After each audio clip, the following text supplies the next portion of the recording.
merhabalar. Ben Fatma. Bugün sizlerle günlük diyalog kuracağız.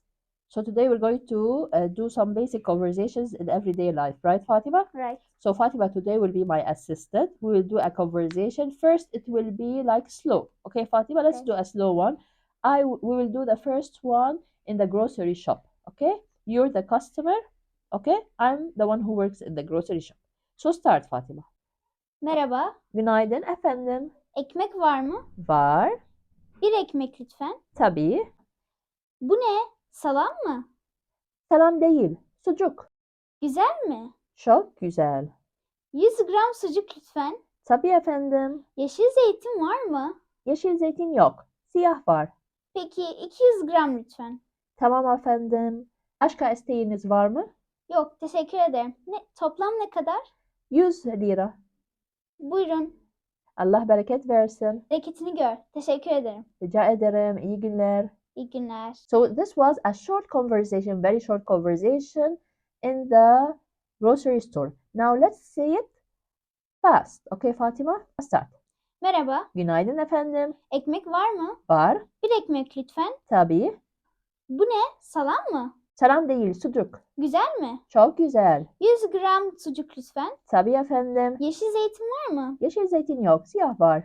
Peki 200 gram lütfen. Tabii. Başka isteğiniz var mı? Yok, teşekkür ederim. Toplam ne kadar? 100 lira. Buyurun. Allah bereket versin. Bereketini gör. Teşekkür ederim. Rica ederim. İyi günler. İyi günler. So, some of the words that passed in this conversation like good morning.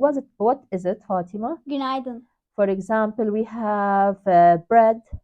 Ekmek. There is, how do we say it? For example, if I want to tell you, is there, let's say, cheese. How do you say it? Peynir var mı? Okay, so we use var mı to ask about is there. I want to say something which is like nice. For example, it's delicious, it's beautiful. What word do I use? Güzel. So, Fatima, now we know that güzel, we use it, for example, for food and something that is beautiful, right? Yes. And we can use lezzetli for delicious. So we have lezzetli and güzel, we can use them for food.